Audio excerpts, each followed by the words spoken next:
A girl on a high school track team in Oregon collapsed after running a race with a mask on.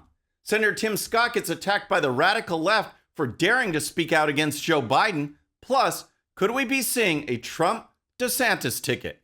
All that and more. I'm Bobby Eberle. This is a 13-minute news hour. And God bless the United States of America.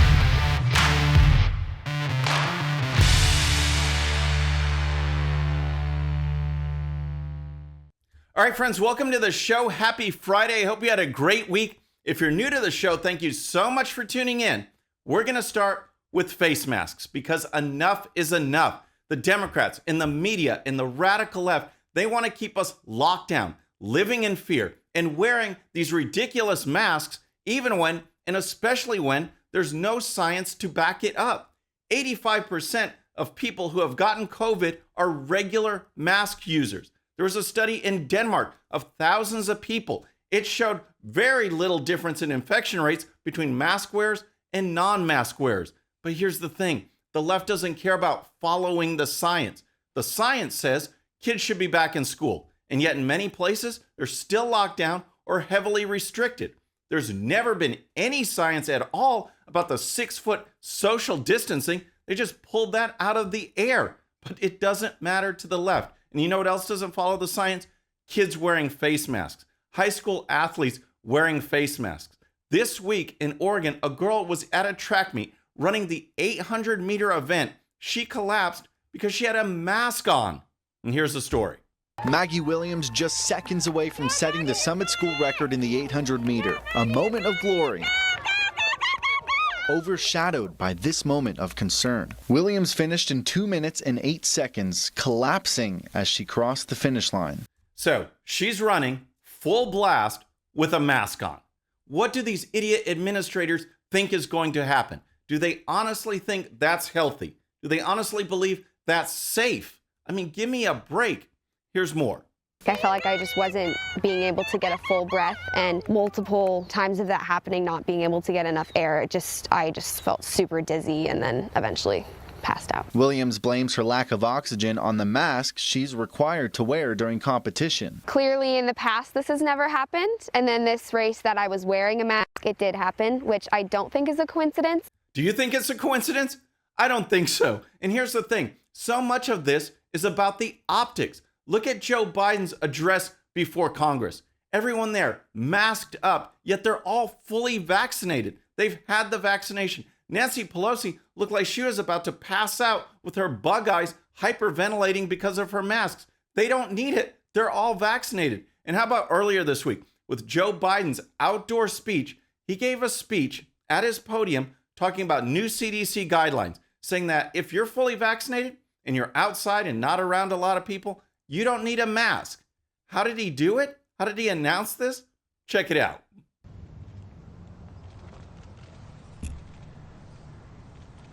Good afternoon. This beautiful afternoon. He's making an announcement that if you're fully vaccinated and you're outdoors, not around a lot of people, you don't need a mask. How does he do it? A fully vaccinated guy who's outdoors, not around a lot of people, he has his mask on. It's all about the optics. It's not about the science. Now back to the story. Here's the coach of the runner. Her coach echoing that belief, saying this was not a conditioning issue, it was a mask issue. It was a different response than I've seen for kids that have collapsed to the track just because they were exhausted. She wasn't sure where she was. So because of all this, because the girl's health was actually in danger, Oregon officials have gone back to the drawing board and revised their guidelines. Here's the new mandates. The guidance will allow people to take off face coverings when competing in non-contact sports outdoors and maintaining at least 6 feet of distance from others and the other virus protective protocols. Turnbull calling this a win. I feel like we're offering a safe activity for kids now. Williams texting me her reaction, saying, "I'm very excited that some good can come out of this situation." So here's a question. If you're going to pass someone on the track, do you first have to go wide enough to stay 6 feet apart? Just something to think about, but that's the left following the science. Next, let's talk about Senator Tim Scott. But first, if you're new to the show or haven't subscribed yet, please subscribe. And when you do, please hit that bell so you'll be notified. We're making our push for 150,000 subscribers, and we can do it with your help. All right, let's talk about Senator Tim Scott, because he gave the Republican rebuttal to Joe Biden's joint address to Congress. And no sooner had he finished than the left went on the attack. You know, the radical left is supposed to be a group, a party of inclusion, of diversity, of unity, of tolerance. And yet, Tim Scott speaks out and they go on the attack, and their attacks were just vile. On Twitter, Twitter let the phrase Uncle Tim trend for hours on its platform, for hours, and not doing anything about it. For hours, they let hate multiply and fester, and yet they let it go. They were so quick to block President Trump, so quick to block legitimate news stories on Hunter Biden, yet they let this go. After conservative backlash, immense conservative backlash, they finally stopped it from trending, and here's the story. Twitter has blocked Senator Tim Scott's Uncle Tim trending topic Thursday after he delivered the rebuttal speech to President Joe Biden on Wednesday. This is in line with our policies on trends to promote healthy conversations on Twitter. This means that at times we may not allow or may temporarily prevent content from appearing in trends until more context is available, the Twitter spokesperson told Fox News. This includes trends that violate the Twitter rules. Fox News also asked Twitter why it took so long to block a phrase that violated its policies, but the Twitter spokesperson declined to say, only confirming that they will be blocking the phrase from appearing in trends. Hours and hours the phrase continued to trend, and it was certainly noticed by conservatives.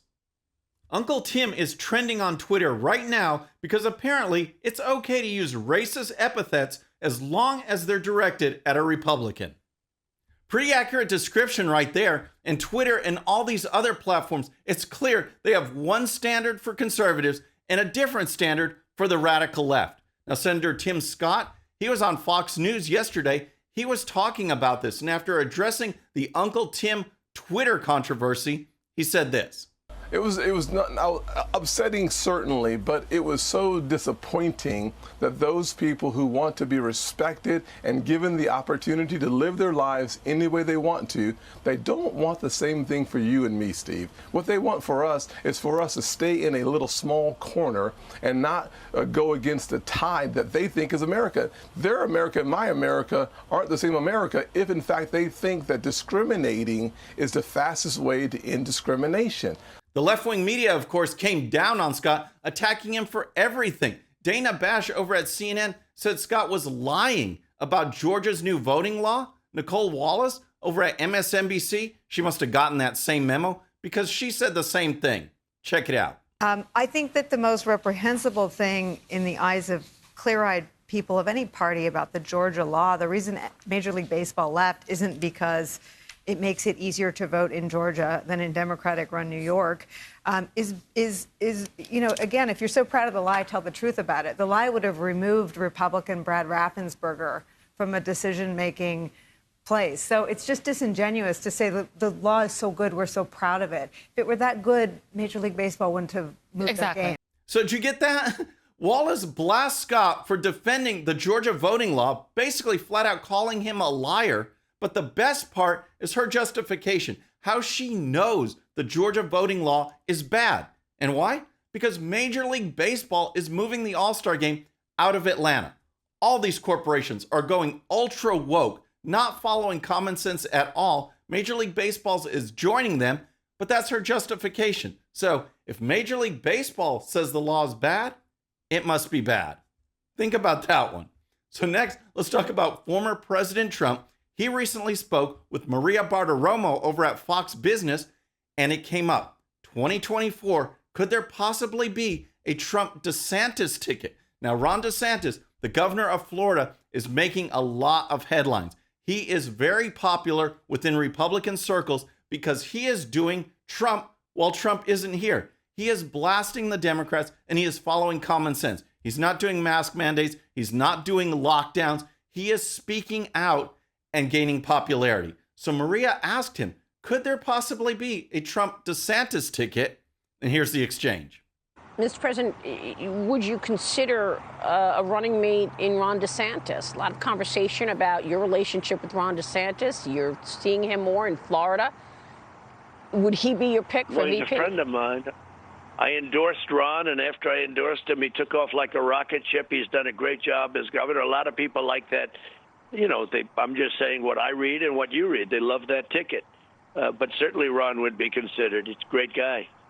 So that's an interesting potential ticket, and there's no doubt that DeSantis has done a good job and built a solid reputation. Now, he'll be running for re-election for Florida governor in 2022, and here's some information from a poll taken earlier this year. The Mason-Dixon survey found that 53% of Florida voters approve of the governor's job performance. The poll also has DeSantis leading in head-to-head matchups with two potential Democrat rivals in the 2020 governor's race, Agriculture Commissioner Nikki Fried and U.S. Representative Charlie Crist. DeSantis leads Fried 51% to 42% in the poll and is up on Crist 52% to 41%, with the rest undecided. So, things are looking good for Ron DeSantis. Things are looking pretty good for President Trump, too. So, here's a question. Please join in the comments. We'll do a little mini poll. In 2024, the next presidential election year, who do you think will be the Republican nominee? Former President Trump?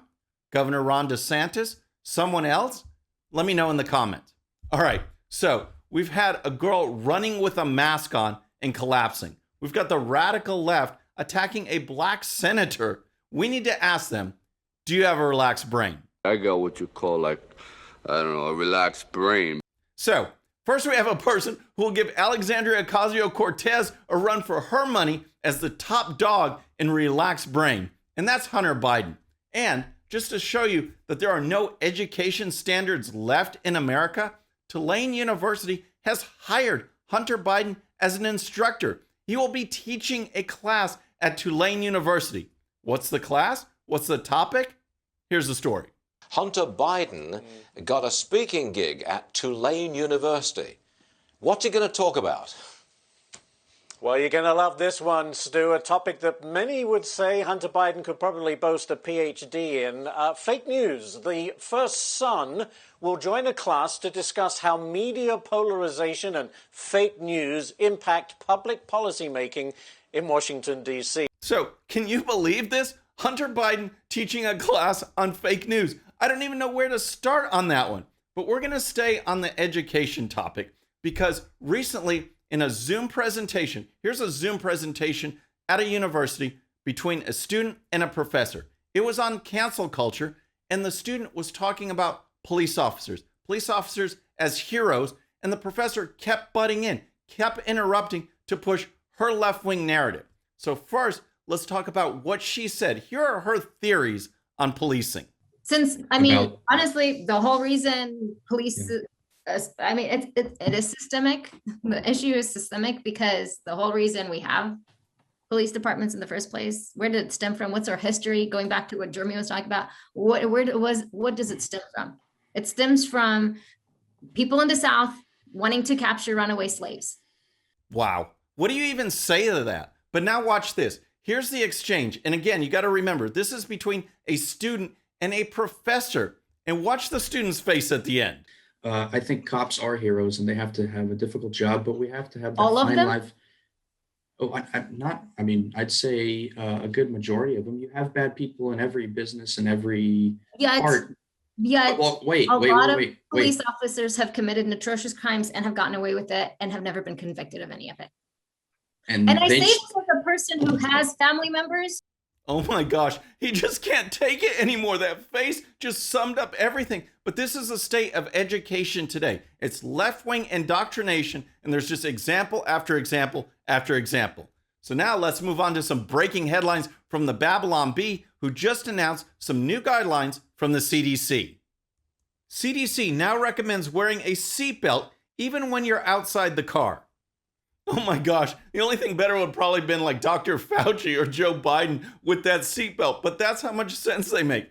And now staying on COVID, how about this one? You probably saw that earlier, Joe Biden held a virtual climate summit. It was virtual, it was on Zoom. All these world leaders, and Joe Biden had his mask on. Why? The Babylon Bee knows, and here it is. Biden wears mask on Zoom call in case COVID has mutated into a computer virus. Oh boy, what can you even say? All I know is I'm glad this week is done. Folks, that's our show for today, but please tune in 11 a.m. Central Time tomorrow. We have our Saturday live stream. We are going to be talking to the founder, the director of Urban Conservatives of America, Jonathan McCullough. We are going to talk about what's going on in the inner cities. What can we do to bring more people into the Republican Party? It should be a great discussion. Saturday live stream tomorrow, 11 a.m. Central Time.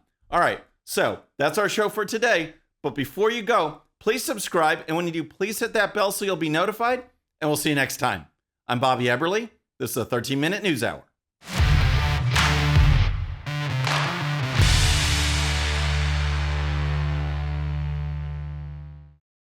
Okay, friends, thanks so much for watching. And before you go, please hit that subscribe button, hit that bell so you'll be notified. And here's a special video just for you so you can watch even more of the 13-Minute News Hour. And don't forget to check out GOPUSA.com for the best in conservative news and commentary. We'll see you next time.